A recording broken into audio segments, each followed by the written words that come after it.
Il est 8h moins le quart. Très bon réveil avec Europe 1. Vous écoutez Europe 1 matin. L'heure des cultures et des bons plans avec nos recommandations dans votre rubrique de l'été. Vanessa Zah et Nicolas Caro nous rejoignent. Bonjour Nicolas. Bonjour. Ce matin, de bonnes nouvelles Nicolas.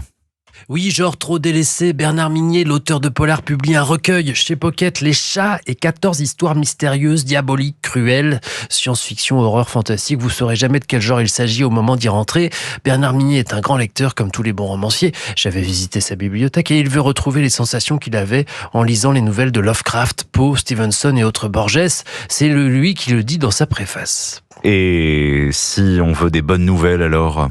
Alors super, la première ce sont des touristes d'un style un peu particulier. Ils pratiquent le tourisme noir qui consiste à visiter des lieux associés à la mort. Sympa.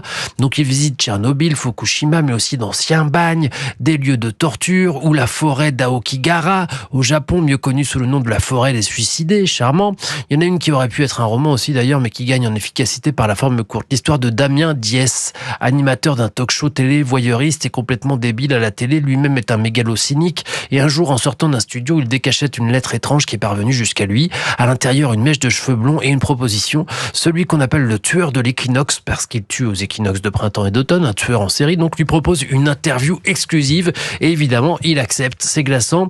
Une autre que j'aime bien très courte s'appelle « Et après, les hommes ». La vie des animaux pendant le confinement, ce qu'ils faisaient ou fomentaient pendant ce temps-là. Il y a tous les styles, des terribles, des drôles, des intéressantes, parfois 6 ou 7 pages, parfois 25, avec une chute comme il se doit, mais avec plus ou moins d'intensité en fonction de la tension créée, toutes les facettes de Bernard Minier réunies dans un seul livre. C'est une grande réussite. Vous repenserez longtemps à certaines de ces histoires. Merci. Les chats et 14 histoires mystérieuses, diaboliques, cruelles. C'est paru chez Pocket. Et bonjour Vanessa Zah. Bonjour Thomas. Bonjour à tous. Direction les Côtes d'Armor ce matin. Je vous emmène dormir sur Anténéa. Alors, est-ce que vous avez fait du grec ? Non. Eh bien, Anténéa, ça veut dire étoile de mer en grec. Vous êtes en train de vous dire, bon, qu'est-ce qu'elle est encore allée nous chercher ? Eh bien, un hébergement totalement insolite qui sort tout droit de la tête des propriétaires. Ces propriétaires, ce sont des grands fans de James Bond, en particulier de L'espion qui m'aimait. Bon, je pense qu'on a tous en mémoire Atlantis, la villa sous-marine en forme de pieuvre qui était capable de flotter et de se déplacer sous la mer. Eh bien, avec Anténéa, on n'en est pas très loin. En tout cas, c'est bien une capsule assez futuriste. C'est-à-dire ? Alors, c'est une très belle suite hôtelière de 50 mètres carrés, flottante, très design, blanche. Sous son dôme blanc, il y a un rooftop avec un solarium tout en rond. Elle est là, donc son originalité, elle est toute ronde, comme une étoile donc de mer. Le lit est rond, la baignoire, le sofa aussi. Et vous êtes toujours face à une baie vitrée sous-marine, elle aussi arrondie. Donc vous êtes sous l'eau, face à un écran géant, quand même mieux que la télévision en vacances. C'est assez hypnotisant.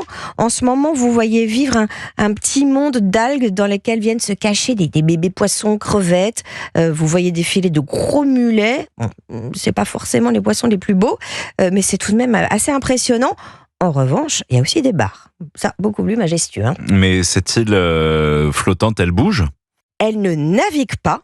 En revanche, vous êtes amarré au bout d'un ponton, mais en pleine mer, attaché avec une grosse haussière.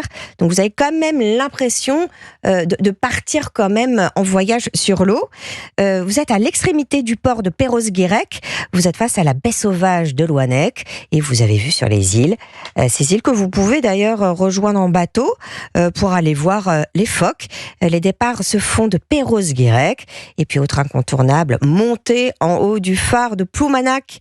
Merveilleux. Moi, j'adore pour cette vue que vous pouvez avoir sur la côte de Granit Rose et ces gros rochers. Anténéa sur la Côte d'Armor. Merci Vanessa Zah et merci Nicolas Caro.